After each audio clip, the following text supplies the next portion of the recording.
And namaste and welcome everyone. This is Hindu Lounge. Hindu Lounge is brought to you by Hindu Pact. Hindu Pact is the Hindu Policy Research and Advocacy Collective. Hindu Lounge is brought to you by Hindu Pact. Sorry, did I just misspeak our own title? This is Hindu Lounge. Hindu Lounge is brought to you by Hindu Pact. Hindu Pact is Hindu Policy Research and Advocacy Collective. Hindu Lounge comes live every Sunday at 11 o'clock Eastern, and we talk about contemporary American Hindu issues.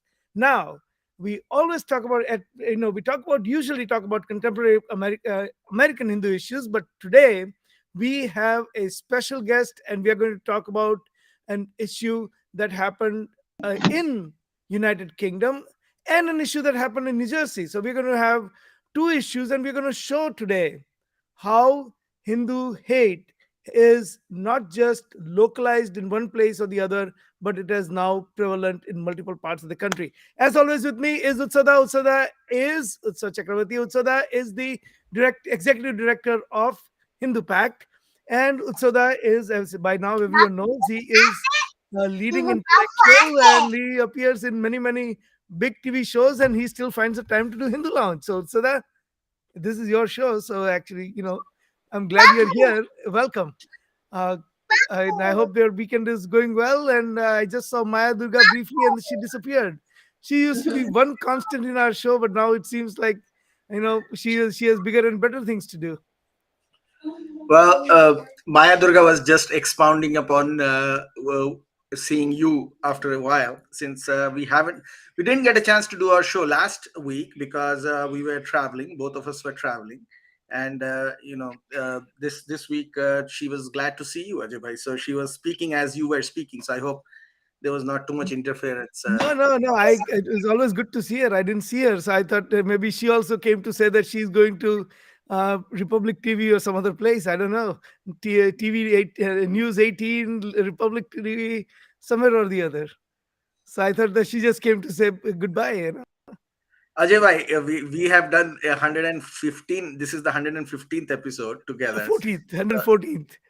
No, actually, we made one mistake. We repeated 14 twice. Last week's was also 14, actually. Well, there was one more mistake, so we kind of made up. But anyway, so who counts, right? After a while, it's all. Yeah, Hey, so yeah, yeah. Utsura, we have a very special guest today. So why don't we introduce the topic and then introduce our guest, Sandeep Goyalji, who is here all the way from UK. He has taken time out at the very last moment. We invited him and he joined us.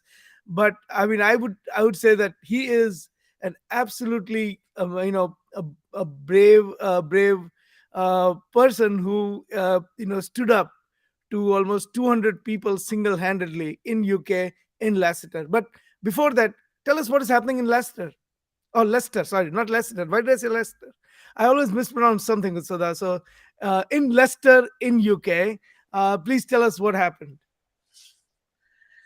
So this is part of an ongoing campaign in Leicester where members of the Hindu community have been harassed, mobbed. Mobs have approached them.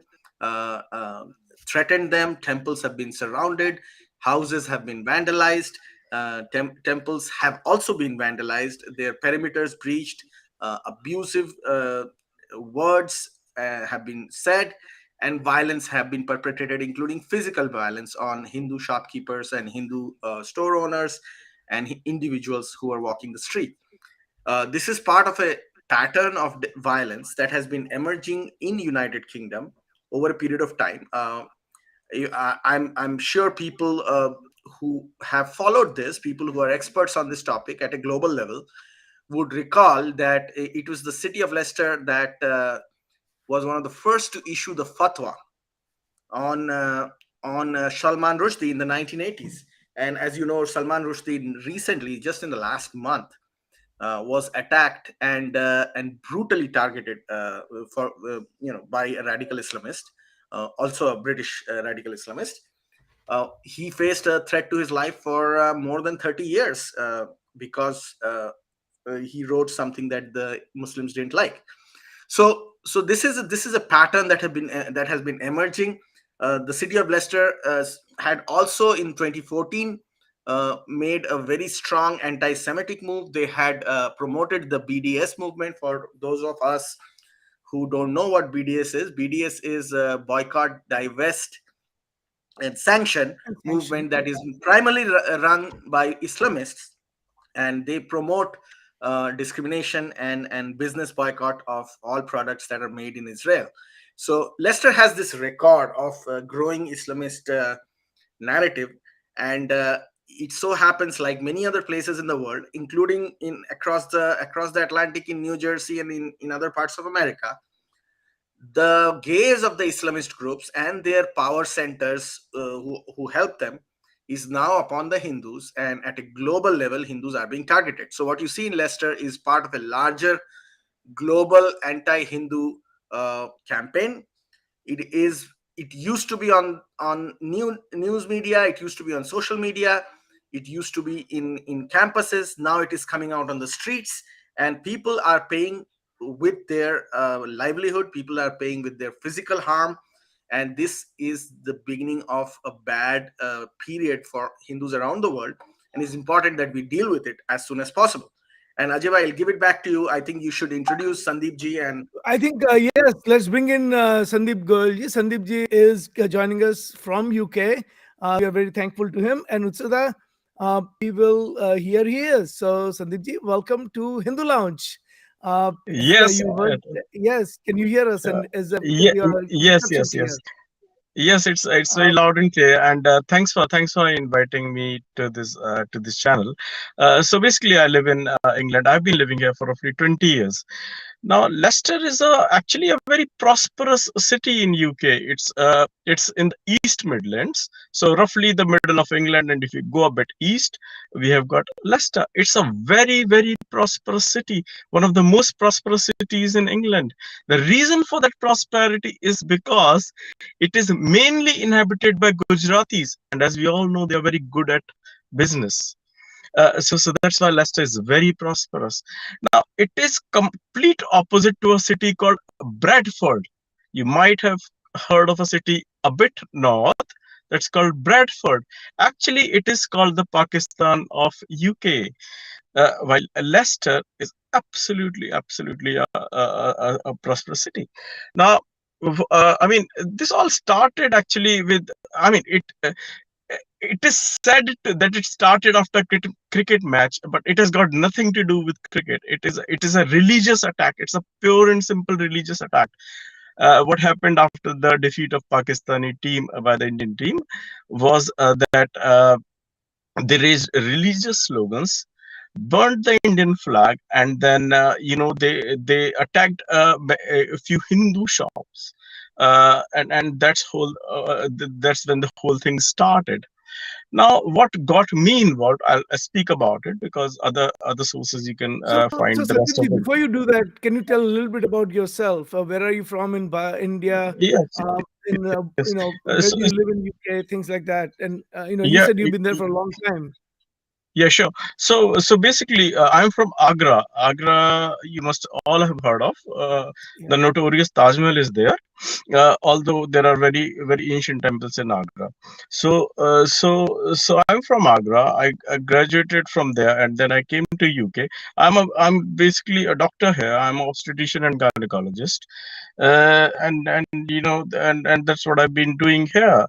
Uh, I mean, that's my brief introduction. I don't know anything No, specific you wanted that's to ask. perfect. It's good to get the context. Okay, so now please continue. You were saying something. Yeah. Uh, So what basically what got me involved in the whole of this is I saw this video clip in which there were Islamists who had there is a Shiv temple in Leicester. The main road is called the Belgrave Road, and there is a Shiv temple there. On the Shiv temple, there were on the perimeter of it or the walls of it, there were flags, saffron colored flags, which are there. So there was this Islamist who had climbed and scaled up the wall of the temple in full police presence, and then uh, took down the saffron flag and trampled on it. And also there were reports that there was burning of Bhagwa flag as well. Before that, there were reports that after the match, the Indian flag was again trampled on and so on. So basically, Leicester is about. I mean, I don't want to reveal where exactly I live because I mean, of I'm course. already being targeted. I'll be Yeah, yeah. No, targeted no, again. absolutely. We understand. So I went there, and it was roughly midday. I went there and I talked to the people. Now Belgrave Road is basically where all the shops are, where all the Hindus live. So I talked to them, and there was a very uh, a very obvious feeling of feeling of anxiety, and largely people were scared to even talk about it. They would say, yes, last night this happened. However, they were even very afraid to say Muslim or Islamic and all those things. Anyways, overall, I felt that it was very, I would say, an environment in which Hindus were scared. So what I did is that I bought a flag of India. There were shops which, I mean, they told me that all the flags had been sold off because the cricket match. Anyways, I found a shop, and I bought a flag. I bought a pole. I held the flag high, and it's about a mile long street. So uh, I walked 1 mile this way, 1 mile the other way, back, and that way I took about three rounds of that road. And you won't believe it, the response I got from the Hindu community there. It was telling from the eyes. Each of them wanted to do exactly the same, but they would not. They were so scared they could not do it. However, they said this by thumbs up, by hugs. In fact, some of them actually saluted me. So so that is what happened. Then I stood in the vigil with the tricolor, and that's what I intend to do for a long time.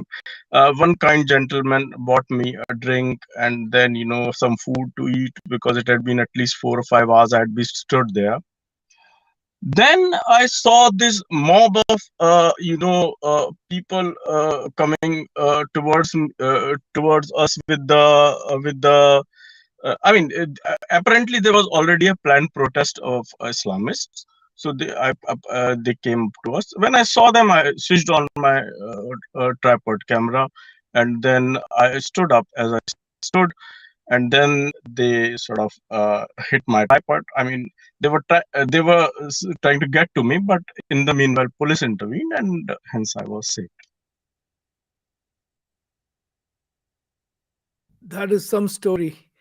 Um, so the you know, this is something that what is the did are the Hindu, what is the role of that you have seen so far of the Hindu organizations over there? Because some of the narratives that came out, said that the Hindu organizations instigated this after the or Hindu mobs instigated this, and there's a journalist who works in as a freelancer in UK, and who actually interviewed you and tried to pin this Yes, on you and the Hindu organizations that you speak for, right? Or purportedly speak for. And then Rana Ayub, who is the infamous journalist from India who has been actually accused of fraud. She actually retweeted those tweets and all that. So that kind of so, but what is the role of so two questions. What is the role that you have seen of Hindu organizations in Leicester, and what is the role of the journalists, the mainstream journalists in UK? right. So I'll take the second question first because that goes in with the story. Actually, what happened? As I said, I was standing in the Indian tricolor, standing on vigil on the footpath, and then this person, Ina Khan, I didn't know her from before. She approached me with another person who had a camera in her hand, and another person who looked like a Muslim with a long beard. And basically, she said she wanted to interview me. So I said yes, no problems. So she started asking me questions about RSS, saying that RSS is a bad organization and BJP is a bad organization, and she's worried what's happening in India. So I told her that look, I asked her what do you think is RSS? Please tell me the full name. So she didn't had a clue about it, to be honest. So I told her RSS is Rashtriya Samsevak Sangh, and then I enumerated number of good works that RSS has done in India. For example, I told her about the Kashmir floods. When floods came, RSS saved so many Muslims there, so many Muslims there. Earthquake came, then RSS was a frontal organization, and I proudly said that look, I also myself support RSS. It's a nationalist organization. Then she started saying bad things about Prime Minister Modi. So then, then I enumerated five good things that Prime Minister Modi ji has done. For example, in relation to the economy, that India has overtaken UK in the GDP sectors and so on. Then she started about the Gujarat riots. So then I asked her, look, you started the Gujarat riots from the middle. What happened before the Gujarat riots? So she was taken a bit aback. So then I told her, look, what happened before the Gujarat riots was that 60 Hindus were burnt alive. Roughly 60 Hindus were burnt alive by Women and Muslims, children, because it was the women and women's children department that included. was set on So, fire. so, so all in all, she was rattled. She was absolutely rattled because I was unapologetic about my support towards RSS, towards BJP, towards Prime Minister Modi ji, and towards Hindus. She was blaming Hindutva and all these things for the things there, and I gave her facts after facts after facts. So she got really royally pissed off, and hence came the article. Now, the first part of your question, Hindu mobs. The reality of Leicester or anywhere in the globe is that you know that is the main problem in Hindus do not unite. So where do you find a mob? As you would see that day also, I was alone. If you want to accumulate four Hindus, you'll have to go through WhatsApp channels after WhatsApp channel. They were very good at WhatsApping and Facebooking and things, but if you want four Hindus together, it's almost an impossible task, and that is the reason I was alone. So there were no Hindu mobs, no Muslims had been harmed. These jihadis spread the lie that mosque had been attacked. Leicester police investigated it, and there was no truth in it. They spread lies that a girl had been attacked, she had been kidnapped. They found no truth in it. So there's nothing called a Hindu mob at all because Hindus do not unite at all, I'm afraid to say. Utsada, you're on mute, Utsada. I just wanted to say that what Sandeep ji is pointing out is part of a bigger pattern here. It is important to know and understand, and those of our viewers who are watching this, they should not be surprised by this, because if you look into the people who were running this campaign and who were targeting Hindus and who were blaming Hindus of being the aggressors, they have a track record of doing this in the past as well. So I'm going to start naming people here, and we will see how quickly you will be able to see why this is not has nothing to do with a cricket match, first of all, and why this is part of a larger campaign that is going to continue against Hindus under the guise of opposing Hindus who are supporters of Prime Minister of India Modi, or who are supporters of Hindu social organizations, or supporters of organizations that are branding themselves as Hindu. So goal here is to create a situation where everybody is afraid to call themselves Hindu, and that is the goal that these people have. And I'm going to start naming the people who are behind it in terms of spreading the propaganda and what their track record is. So one of the individuals who was very visible in the riots and after the riots in spreading social media narratives is a person named Majid Freeman. So Majid Freeman is an Islamist. He has been involved in supporting in 2013. In 2013, he was involved in doing activities that were in support of Islamic State or ISIS, and he ran a campaign called Aid for Syria, which where he would bring in convoys of relief, quote unquote convoys of relief, and bring in humanitarian actors.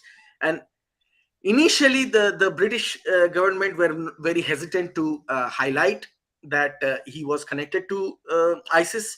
But later on, as many organizations, independent investigative organizations, including one led by scholar Sam Westrop, found out that the Aid for Syria convoy that Majid Freeman was leading had organizations like Al Fatihah Global and Aid for Syria, which were direct allies of ISIS. And the goal of these organizations was to provide a humanitarian, quote unquote humanitarian cover for the movement of huge amounts of Islamists. Most of them, as you later on, now most of the world knows this, were involved in beheading non-Muslims in huge numbers, in keeping slaves, Yazidi slaves. In those days, in 2013, most of the Western governments were not very eager to talk about it, but then obviously it came out that this was very much connected to ISIS and Al Qaeda. So Aid for Syria convoy was also named by then FBI Director Robert Mueller as an Al Qaeda operative facilitator.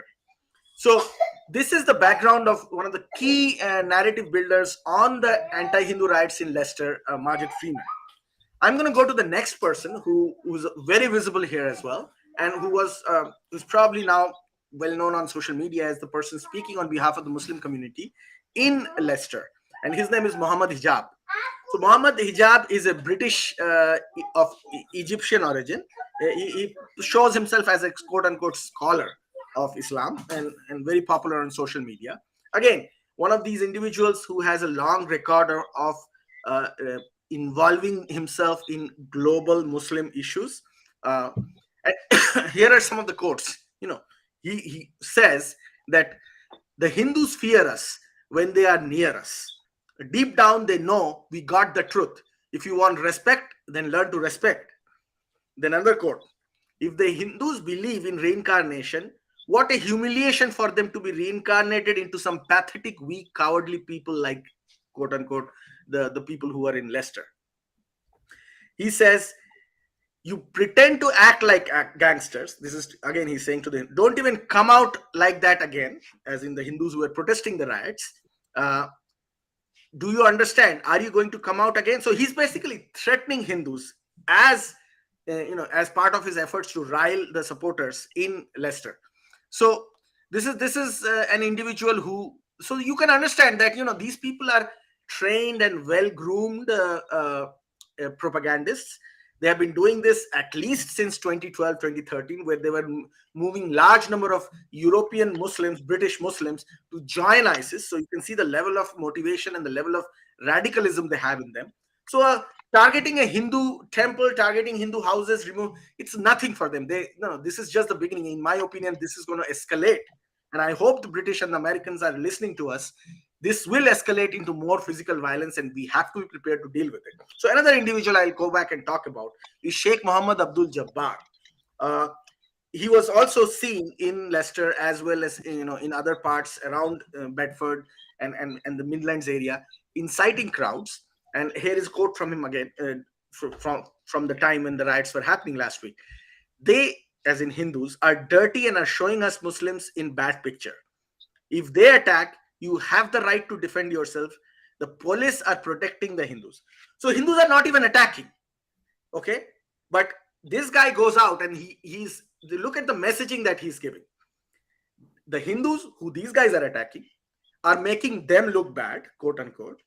So if they attack, then you should attack back. So these guys are basically creating the condition where more violence would be targeted against Hindus, even if they decide to just stand their ground and live where they are living. And he also says the police are also protecting the Hindus, which points out that these are individuals who have a record of antagonizing the police. And as you most obviously know, that in UK, just in the last 1 month, 2 members of the police fraternity were stabbed by these similar radical Islamists. So, and then he goes, and in Birmingham he says that we are going to eat you all alive. Again, directed to the Muslims, to the Hindus. So I just wanted to point out that 3 different individuals who were the faces of the Muslim mobs and the Muslim narrative builders in these violence riots against Hindus in Leicester. And it is important for us to understand what their background is, where they're coming from, and more importantly, where they're planning to go to. So, as Sandeep ji very clearly pointed out, this is a time where the Hindu community needs to understand, it needs to unite, it needs to come out in a manner where it presents a solid, unified voice and make that voice global. Because as you can see, it's not like the British have done a fantastic job in countering these Islamists who have been rampantly moving around across Europe, including participating in violence committed by ISIS. Yeah. Uh, So uh, go ahead, Sandeep ji. Otherwise, I have a couple of Sorry, questions. I just wanted to give an update on a couple of these individuals. So the second guy, the hijab guy, he has been arrested, although lately by the UK police. That's what I hear. And the first guy, Freeman. Now this woman, Aina Khan, who interviewed me, actually the guy you showed, first guy, that was him. He was there. And again, he was most pissed off because I said, look, I support RSS, and when I enumerated, so he challenged me, oh, why don't I carry RSS flag? So I said, look, I couldn't get a RSS flag. You get one for me, I'll gladly hold it in my hand. It's a nationalist organization. We are so proud of RSS. So I'll hold one Indian flag, one RSS flag in my hand. So you are RSS thing and you can't find a flag. So I said, look, it's just a chance that I couldn't find one. So that was Freeman there.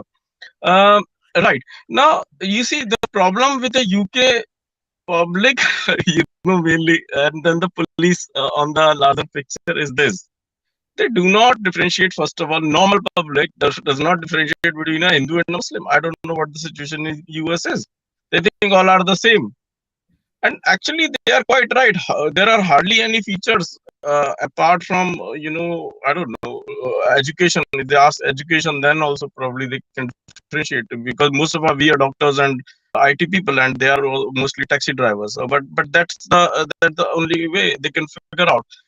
But I think we have to create some sort of an identity, and one of the easiest way to identify yourself is to use a tilak. I think that is something I've started to do recently, and I think that's a good thing. Second thing is that you see, it is very important. I don't know. You guys have been into this quite a lot of time, but did you guys hear of sex grooming gangs of UK? Yes. Yes. So basically, the convicts were recently sent to jail, and almost all of them were Pakistani Muslims. Now look at the role of the media. There was the whole thing happened because the whole of the police system, the whole of the administration was afraid to call out the Muslims and the Pakistanis because they So why thought is they that? would. Why is that? Sorry, Why is it that they are because so afraid? At the because cost of 1,000 girls who yes, were yes, yes. brutalized, It's a they shame. didn't want to call them out. It's a Why is shame. that? It's a shame. It's a shame listening to the tragedies of these girls. I saw the documentary. And that was like 3 years ago. I went out and protested against that, all alone. Never mind. So they are scared because the minute police arrests or does something against Muslims, they immediately come out in huge numbers and say it's a racist. They are racist. They are this. They are that, and that's why they're afraid. And that is what happened to them. Now, role of the media. Media was so scared to call them out, and what they did is that instead of this, they narrated it as Asian grooming gangs. Asian grooming Yes, gangs. I saw that. That's how petty and deceivious the media is. This Guardian lady, Aina Khan, she has absolutely told lies in her articles. I have replied to So her on Twitter. Panditji, let me ask you this, right? I mean, so this has been going on for many years now, where the Islamists have been getting protection from police in some ways, media, for politicians, local politicians, all of that. And a similar incident, Rakhi and Utsav, Rakhi being our executive director for legal, and Utsada, who's our executive director for Hindu Pack, they showed me some video clips last night of exact same things that happened to Jews in Leicester 3 years ago. So my question is that, okay, the Hindu organizations, not individuals like you, but Hindu organizations, had kind of 2 years of lead time to prepare for this event, right? Because this is coming, and we know that this is coming to US sometime in near future. Um, what is the role of Hindu organizations? Are they preparing people to counter this, to face this? Are they telling their own kids about Hindu identity and why Hindu identity is important? Why is it important to kind of say the truth about the Hindu history, especially the last 1,000 years of Hindu history? And what is the role in building a media narrative? What is their role in building a strong community response to these kinds of acts? Because 2 days, 3 days ago, they vandalized the mandir. They were going to gather near a Sanatan mandir today, right, in UK. So in a place like UK, if Hindus are not safe, then where are they safe? I mean, I can imagine Hindus not being safe in Bangladesh and Pakistan, but this is UK, right? Yes. So practically there is no Hindu organization in UK. Their role is zero, right? The only Hindu organization, they say Hindu organization, is the Hindu Council of UK. After all of these attacks, they issued a letter, and in that letter, they even dared. They were so afraid they didn't even call out the Islam. They even were so scared they were scared to call out the. All they said is laid the burden of good act on Hindus, saying, "Oh, we have been living very nicely, all of these communities. So it is for us to maintain peace and harmony." That type of. So they are the biggest weaklings in UK. The only people who stood up for or is standing up for Hindus at this time is the Indian government and the Vishwa Hindu Parishad. The Indian government, through its High Commissioner, has recently issued uh, a strict letter to the UK government saying that they should protect Hindus. So that I think has had some effect. The second thing is Vishwa Hindu Parishad. Is That that the sent Vishwa a Hindu letter. Parishad of UK, or is that the Vishwa Hindu Parishad No, no, India, in India? UK. There is no Vishwa Hindu. There's no RA. There's no, undoubtedly, there is no RSS or VHP in UK. From India, VHP sent demonstrated outside the British consulate in India, Yes, Delhi. I've seen the pictures. Yes. Yes, and then they sent a strong worded letter to the Prime Minister. So these are the people who are helping us. There is nobody in UK for us, for Hindus. There is no leader who can, and that's the problem. And that is when you feel frustrated, and when you feel frustrated, you say, "Look, what can I do? I can't keep on waiting for people to come and join me. I just have to do it alone." So did politicians like Rishi Sunak and others, Preeti Patel, did you get support from them? Well, they are absent. They are absent. You remember, they are not even Indian born. They are British born, and British born children, and I mean, including my children, I think they have a very different attitude toward things. I'm afraid they don't understand the issue. I don't think so. They do. To be Yeah. honest. So They think that it's a Utsada, cricket match thing. They think it's a cricket match thing. Actually, that's their version. Yeah. Um, so So Ajay, we I have just some wanted to point comments out. here on the on the chat, which says kudos to our guest for standing up to brutal attackers. I fully support his point about highlighting our identity by wearing tilak and om jewelry, and you know the guest has also said that participation in the Hindu Heritage Month, which is coming up, is another way to kind of promote Hindu solidarity. Utsada, go ahead. You were saying something. Yeah. So what I was saying is that as Sandeep ji just pointed out, this is one of the areas that we have to work on, because most of our diaspora communities, most of the Hindus who are in America, who are in UK, who grew up here, uh, they have been sheltered, and they have it's by the parents have done a pretty bad job in educating the younger generation of American Hindus who have grown up in the safety and the security of these democracies, uh, about the history of the targeting that has happened to Hindu communities in other parts of the world. And I think it is important that this generation of Hindus, both in UK and in America, is involved, educated, and actually brought to understand the reality of not just the history of Hindus from the Indian subcontinent, but the history of Hindus from across the world, the colonialism, first by the Islamists and then by European powers that affected them, and more importantly, the continued targeting of Hindus just because they are Hindus. And it is important to give that geopolitical compass. It is important to give that civilizational understanding, because the longer the Hindu community is dependent on India raising their voice at a global level, the poorer their response is going to be on the grassroots in other parts of the world. So it is critical that people understand that, because facts are facts. Why is it that American Hindu who is second or third generation does not know the reality of what Hindus faced in other parts of the world? That is our fault. That is has to be rectified. I just wanted to make that point. Uh, Yeah. Go ahead, Sandeep ji. yeah. One another thing that I noticed with this experience is that, and there is a saying about it as well, that when you try to do something which is out of the way, the first opposition comes from the family. Because everybody gets like, oh, you shouldn't do this, you should not stand up, or you should not say, or this will happen, that will happen. So again, bringing this point, the family has to be taught or educated about all of these issues. They have to be politically uh, at least aware, if not active. Because that can actually make people weak or strong depending upon how they are. So Sandeep ji, you are absolutely right, and I will tell you why that is the case.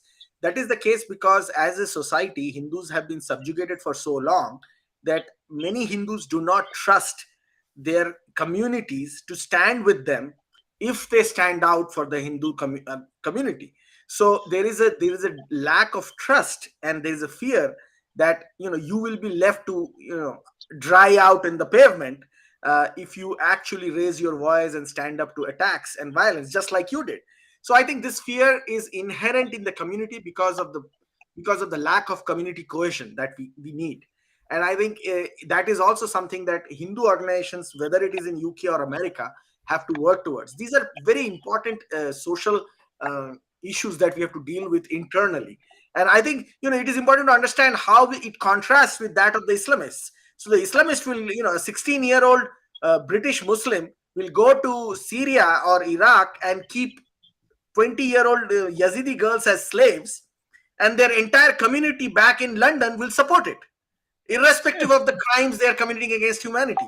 And so that's the other extreme of community cohesion that you can see here. And unfortunately, we are at the crosshairs of that community. So, Sandeep ji, last question: what is next here? What is the next step? What do you think is going to happen over the next 1 or 2 weeks in UK? Um, well, the next step, this is just going to increase as as been said earlier, because this is not a cricket match thing. This is a religious issue, pure religious issue. And these demonstrations are not demonstrations outside temples. These are intimidations. For example, they're holding namaz in the middle of the road where all the Hindus live and things like that. So this is a religious assertion. Uh, well, only two sources of protection. One is Hindus rising themselves and creating pressure, or the UK government does something.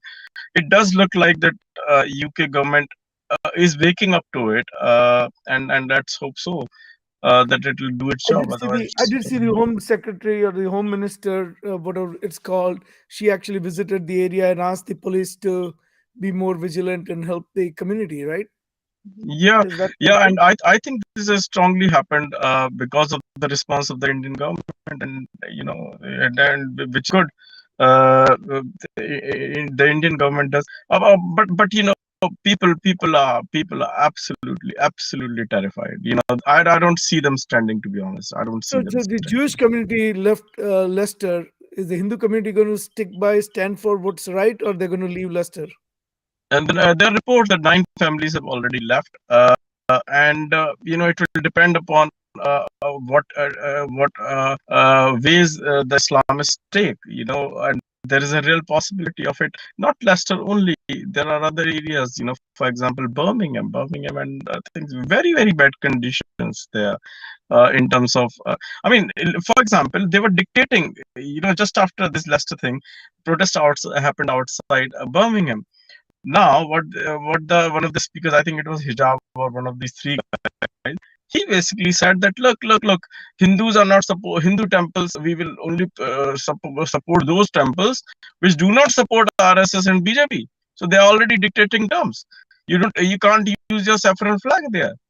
So So that's very interesting because that is exactly what is happening in US, and that's our next segment, and then we're going to talk about it because there is a Democratic Party unit, Democratic Party being one of the two major parties in America, as you know. A local committee in that party has tried to malign all the Hindu organizations, all major Hindu organizations, and the Hindus living in the city in New Jersey. And there was an incident last week where a girl, a high school girl, was trying to open up a Hindu Student Council or a Hindu Student Association chapter in high school, and the couple of the Islamist kids actually intimidated her and said that this activity is haram and you cannot open a chapter. So we're going to talk about both of those next.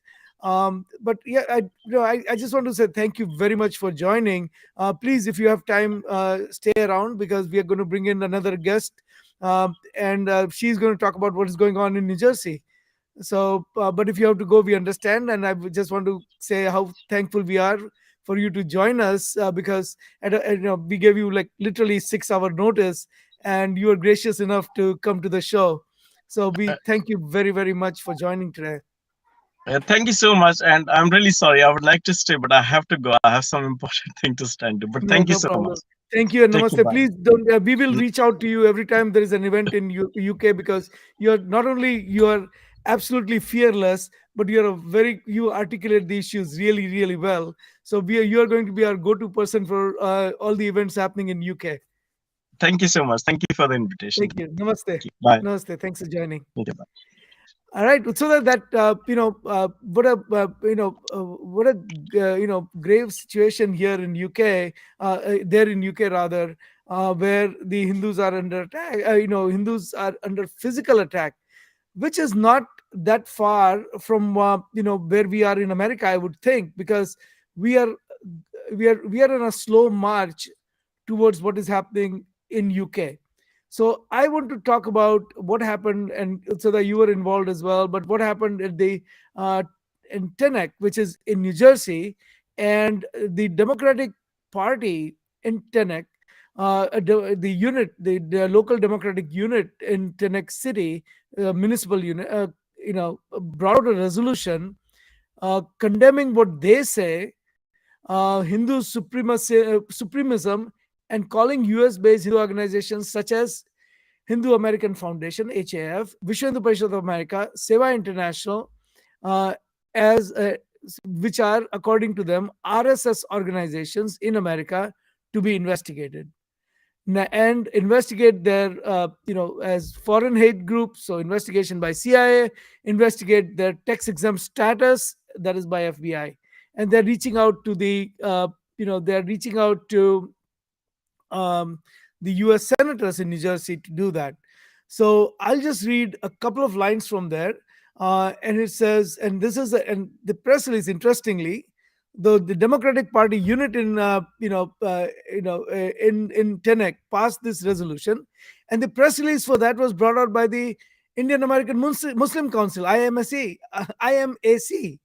And this is what they say. Passed by the Teaneck Democratic Municipal Committee, TDMC, this week, the resolution urged Ajay US bhai, senators Ajay from bhai, New it's Jersey, IAMC, not I. IAMC, yeah, IAMC, Indian American Muslim Council, and said that the TDMC this week, a resolution urged US senators from New Jersey, Bob Menendez and Cory Booker, Governor Phil Murphy, and Congressman Josh Gottheimer to ask Federal Bureau of Investigation and CIA to step up research on these foreign hate groups that have domestic branches with tax exempt status. And then it goes on to say Hindu nationalist organizations have infiltrated all levels of politics and were highly effective in blocking US House Resolution 417, which was a congressional attempt to warn against Hindu nationalist movement.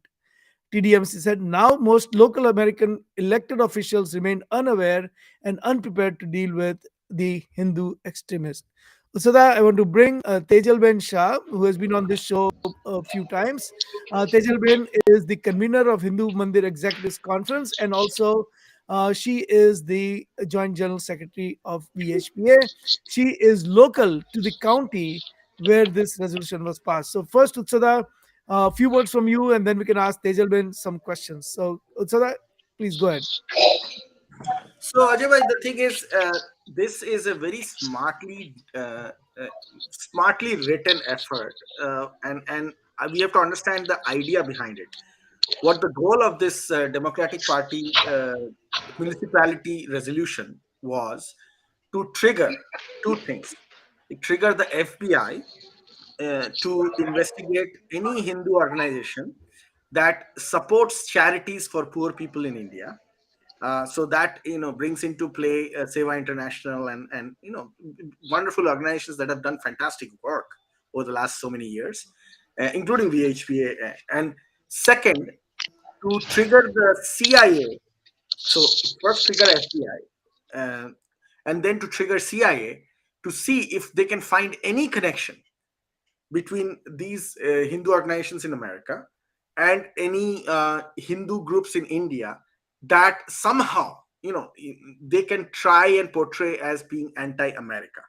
So those are the two efforts that these guys, and they're using the two senators from New Jersey to trigger this.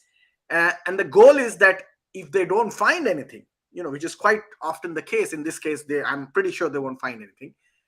They would have already maligned, using the media, they would have already maligned these Hindu organizations, because now it takes a while for these investigations to even begin, let alone conclude.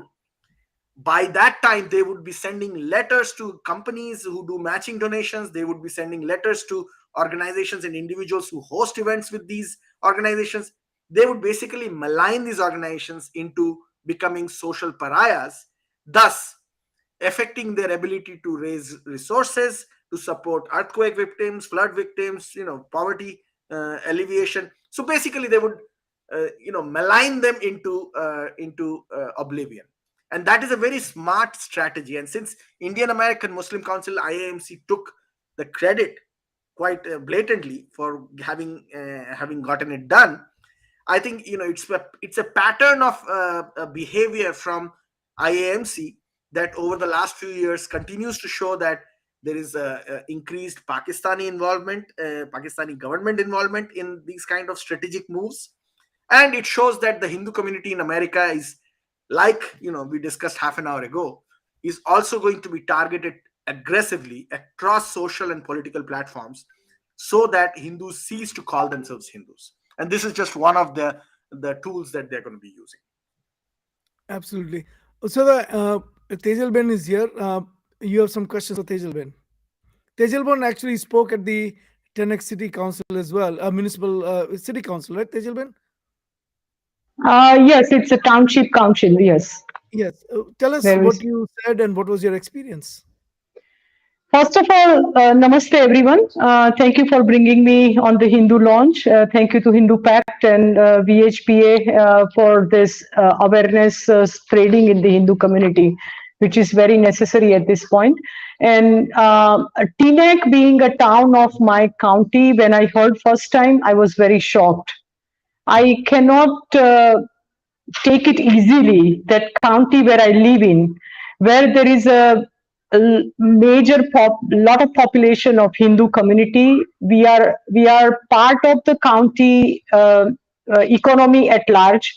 We are part of the county education system at large. We are part of the county social and civic community at large. And how can this happen to our organizations, which are working towards bringing community together, which have a motto and the goal and objective of not only sustaining and doing a prachar prasar of our dharma, Hindu dharma, but at the same time, we would like to live and we are passing the message of living in harmony, considering world as our family. And something like this happens to us, I could not take it easily. So I immediately took a responsibility on my shoulder, being a citizen of this county and being a neighboring town. Teaneck is just one town away from where I live. So I know the demography, I know the geography, and for that reason, I took the responsibility on my shoulder that I'm going to talk to the city council about this. I'm going to present the positivity of our organization, as Utsavda pointed out. During the COVID time, we have done so much seva. Teaneck is the town where there is a Holy Name Hospital. The first COVID patient was found in that town, and one after another. Entire hospital was basically dedicated for the COVID patients, and my daughters worked there as a pharmacy assistant. I know how hard she has worked, how hard other Hindu community members have worked during the COVID time. Even Seva International and VHPA and all other organizations, how much donation they have poured into this institutions for the forefronter for the COVID, and how can this happen to us in our neighboring town and our county. So this is very, very upsetting and making us feel sorry for ignorance of others. And when I went to city council to talk about this, basically I pointed out that how much in harmony we are trying to we are living in with the other community members. I don't know what made this Democratic Party think about this organization, and they have passed this resolution. But this is really completely like incorrect in terms of their operations, in terms of their day-to-day programs for the community. And that is what I highlighted in my speech to the Teaneck Council when I went to talk to them.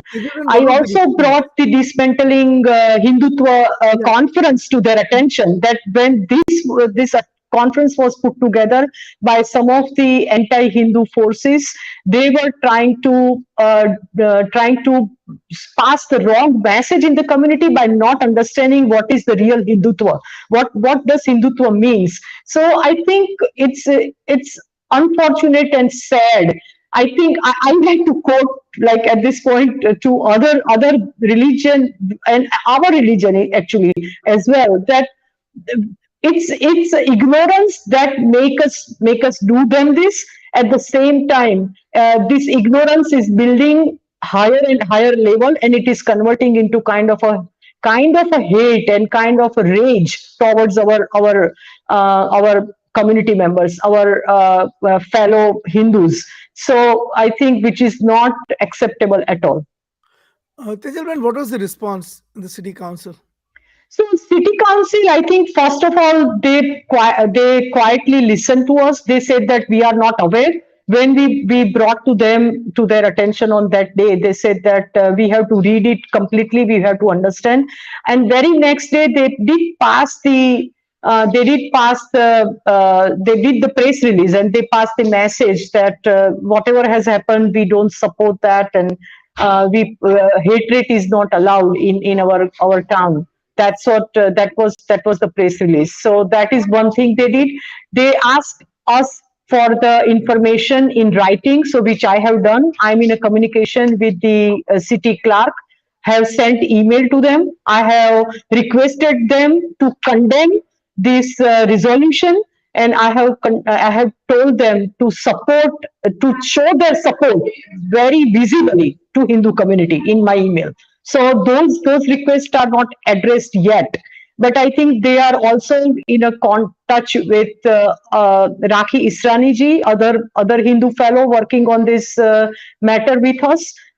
She also spoke on that day in the city council, and we are basically asking city council to condemn this. I also, since I'm on a public forum right now, I'm going to appeal our senators, Bob Menendez and Cory Booker, both of them, that please, this is on your record. Speak out. Hindu community at large is a democratic community. We believe in democracy, true democracy, and because of that, it's good that we can go to the city council. We even went. Some of us, I didn't go, but some of us also went to the Bergen County Commissioners public meeting, and some of them they spoke there about the same issue, and they said that we haven't passed it, and you go and talk to the council. So we are kind of like being bounced back and forth, which is also not acceptable. We need the support of the government. We need the support of the councilmen as well as the county members as well as the senators. We are supporting democratic assemblymen and the congressmen from the Hindu community until now. But I don't know what would be the impact of if we don't see the real support coming from them to us. So, Tejalben, thank you for that. Well, last question for you. What is the response of Hindu organizations? Are Hindu organizations coming together on this? Definitely, 70 plus Hindu organizations. We are coming together. We are working together. We are preparing our And these are all local organizations, right? local New Jersey local, and some of the large New York organizations are also coming to us and telling us that. And see, it is us that we don't want to like kind of like, okay, we are not making it national issue. If we want to make it national issue, it can be national issue at any point, and we will get more and more support of Hindu organizations, Just and in we New will. Jersey, you have now more than 70 Hindu organizations Correct, supporting. very correct. And even New York, like Ganesh Mandir of New York, I have talked with the president and the founder and chairman there, and they are supporting it. Many other mandirs are supporting from New Jersey, many organizations, senior citizen clubs, every single organization we go, they are telling that these Hindu organizations, they don't deserve this. They don't much better than this, and they have earned a very good respect in the community by their programs, by their community events so far. 50 plus years of history, Vishwa Hindu Parishad of America, and not a single finding against them. How can somebody say this to us? I don't take it easily. Thank you very much, Tejalben. Thanks for joining us. You articulated the issue with so much passion, and all the and your work has been absolutely meticulous. We are looking forward to getting a report from you on the Hindu Mandir Executives Conference, which was held last weekend, and we know that it was unique among the HMECs that have happened, with almost close to 50 Hindu mandirs and organizations participating. So we will get you back on at some point to talk about it, or we'll show the report video that I'm sure it will come out one of these days. So congratulations and thank you. Uh, Okay, can I add one more sentence? I'm sitting at the mandir right now, Hindu Community Center in Bergen County, one of the oldest temple in the area, and I am part of the Vidya Kendra there. I teach Hindu kids about the religion and the customs and the rich and tradition, all that. I know might be over time, but I heard what you were talking to the gentleman from UK, and that is what I told my kids today. That hey kids, we need to be ready to explain our rich heritage, our positivity to the community outside. When we go to school, when we mingle in a social circle, we should be able to communicate that what we are bringing to the community positively, and that is why this Vidya Kendra is for, and that is why you are coming here. That is why your parents are sending you here. So I will work with you during the entire year and coming years to prepare you so that you can stand and bring the positive outcome for the Hindu community in the society. Thank you very much, Tejal Ben. And all of us in the Hindu community in America, absolutely appreciate everything that you are doing. So we're at the end of the time. So, but I just want to profusely thank you for again joining us at the last minute. And please don't be a stranger. We'll this issue evolves, we'll get back on the show. Thank you so much for giving me opportunity. Thank you, Hindu Launch. Thank you, Hindu Pact. And thank you, VHPA. Thank you so much. Thank you, Tejal Ben. Usada, we are racing towards the end of the time, but I just want to quickly kind of mention a couple of other things. I'm going to. I know that we had as always we have always got less time and a lot more work, but I do want to highlight one issue so that, and this is really close to our heart as Hindu Pact, and this is something that we have actually taken a lead on for last couple of years. And so that this happened last night. So this is a fresh news. A Hindu woman and two teenage girls. So three Hindu, girls, women, one woman, two girls were abducted and forcibly converted and married off in Pakistan yesterday and our yesterday night. What was happening with Soda yesterday was Chingari Vigil. Chingari, for those who don't know, is Coalition for Hindu Girls Abducted and Their Rights. This is a specific project of Hindu initiative or project of Hindu Pact, where we are highlighting the plight of Hindu girls who are getting abducted and forcibly converted and married off in Pakistan, three a day. And here is an example of three a day on a day, Utsada, where what was going on? Chingari vigils, right? Tell us about it. Utsada, you're on mute. Ajay bhai, as part of September, as Save Hindu Girls in Pakistan Awareness Month, this is something that our Chingari team came up with, given the critical situation that Hindus and other religious minorities in Pakistan, especially girls from their communities, face. So every week, uh, at least 10 to 15 girls or 20 girls actually on an average, so are being forcibly converted to Islam and married off to as the third or second or third wife of 50-year-old guy. And this is a pattern that has been in Pakistan for the last many years. At least it's been documented that 1,000 girls a year are lost in this manner. And the world stays silent. The world has been mostly oblivious because nobody has spoken about it. So, as part of Hindu Pact Chingari project, we have been raising awareness, and therefore, in this month of September, we were hosting events across the country. So, it started with many events in DC, and many of you were aware that a very conscious and aware woman, Manga, who was a former congressional candidate, she took on the ambassador of Pakistan at the National Press Club. And then she again spoke outside the United Nations yesterday, protested outside the United Nations yesterday. And Chingari members across the country yesterday, at least in 3 cities, gathered to raise awareness on this topic. So as this was happening, you know, this is unfortunately, you know, two women were kidnapped and forcibly converted in Pakistan. Three, three. Three, yeah. So that's just in one day, and on an average, about 20 are done converted every week. So during the times of Hindu festivals, this increases further because Hindus are more, Hindus go More out, visible. yeah, more So, visible. and people who are, people can go to chingari.org and they can sign up to be part of the vigils. They can sign up petition. So all of that is available. And please do participate. Host a vigil in your local town. Go to your city councils and talk about it in the open mic sessions, so that the world becomes aware of the plight of these young Hindu girls. We urge you to really participate, because there's nobody there's nobody who speaks for these girls. We are the only ones out there doing the best we can with the resources that we have available. And that is why, for today's Hindu Seva Charity Act of the Week, here we go.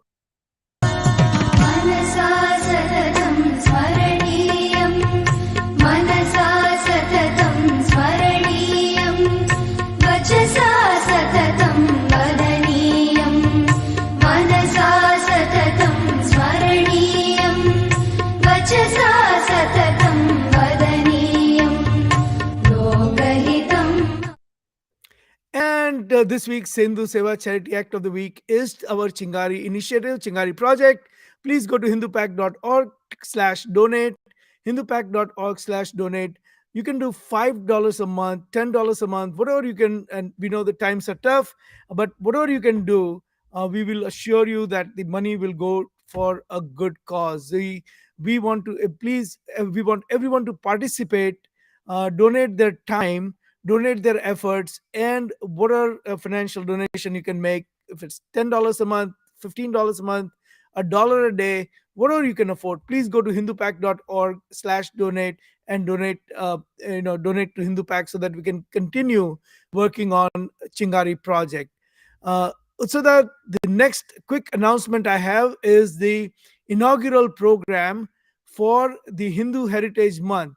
So Hindu Heritage Month is October. All of October is Hindu Heritage Month. And there are now 120 organizations or close to it that have signed up to be partners, and more are signing up every single day. I'm going to start releasing on our Twitter account the states that have proclaimed Hindu Heritage Month or passed the proclamation for Hindu Heritage Month as October as Hindu Heritage Month. So they have proclaimed October as Hindu Heritage Month. And the inaugural program is on next Saturday, between noon and 2 p.m. Eastern. Between noon and 2 p.m. Eastern, that's 9 to 11 a.m. on the West Coast in California. And we are absolutely fortunate to have Manya Dattatreya Hosbale, who is the General Secretary of RSS, to be the keynote speaker at the event. So once again, next Saturday, October 1st, between noon and 2 p.m. Eastern, it is a virtual event. If you go to hindumonth.org, you should find a link to register for the event. So please click on that link, register for the event, and we'll send you the URL to go watch the event. Again, we are absolutely delighted. We are absolutely thrilled that the keynote speaker is Dattatreya Hosbale, who is the General Secretary of RSS. And he's a great speaker and a fabulous organizer, and you'll know more about him and the event as the days unfold. So once again, that is a quick announcement on the Hindu Heritage Month. And with that, Utsada, we one more kind of I want to talk about this next week. So I'm going to skip in interest of time, and I'm going to talk about this one.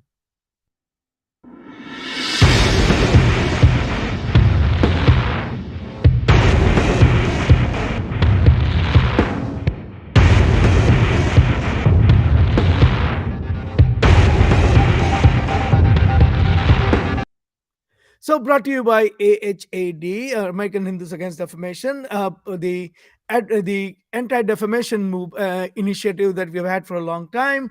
The Hindu phobe of the week. Utsada, this Hindu phobe of the week is kind of brings everything together. What is happening in New Jersey, what is happening in Leicester in UK, and I think the writing is small, but it might be worth showing this on the screen. This is a school in a district where I used to live with. So this is actually much closer to home than people can think. I think is writing is too small, so I'm going to just read it. So basically, here is a father who is writing that recently my daughter, a student at Doherty Valley, this is in California, went through a scary experience. Sharing the incident here. My daughter and a few other kids from Doherty Valley started a new club this year called Hindu Students Council. And so that we have it's our favorite organization. Goal of this club is to celebrate festivals like Diwali, Holi, Pongal, etc., and bring awareness about the festivals. On the club day, a student from Muslim Student Association came over to the desk of my daughter's club. He started expressing physical aggressiveness. This is high school. Physical aggressiveness, which is bullying, physically, and to one of the officers, another girl of this club. He made statements like, "Why are you opening this club? Isn't this club haram in Islam?" Haram means any act that God forbids. And then he goes on to say, this was reported to the school administrator. The vice president from Doherty Valley looked into the incident and dealt with it well. But now we hear that the school officials are forcing the parents to somewhat retract this. That's what we have heard. Now, the father goes on to further say that post this incident, my daughter and other kids, from this club, did digging in the social media and found that other members of the club, Muslim Student Association, has been posting not so pleasant comments against Hindus and India on consistent basis. This situation has made us worried about the safety of our daughter, and we are considering asking our daughter to step out of the club because of her physical safety concerns. Not sure what her reaction will be. I wanted to share this in the community to get some additional feedback and ideas. Utsada, your thoughts? I think there are two things involved in this, Ajay Bhai, and I think eventually this will be a conversation that will be happening in schools across America, in education institutions across America. There is going to be a fundamental need for discussion on what are the words kafir and haram, and can these words be addressed as can these words be overlooked in a socially inclusive and in a democratic society, because these are the words that will not just be used to target Hindu communities, but these will be used to target even Jewish, and they have already been used to target Jews, and they will be used to target average Americans who are non-Islamist. And I think this is just the beginning. As I keep pointing out again and again, this is a pattern of behavior that will get worse if not addressed right away. I think there needs to be legal tools and political efforts made to ban the use of the word haram and kafir in America or in any democratic society, because inherently these words promote hate against individuals who do not conform to a certain Islamist way of thinking. So I think this is a serious topic that needs to be addressed. What you saw here with the children in this high school in Bay Area was just the tip of the iceberg.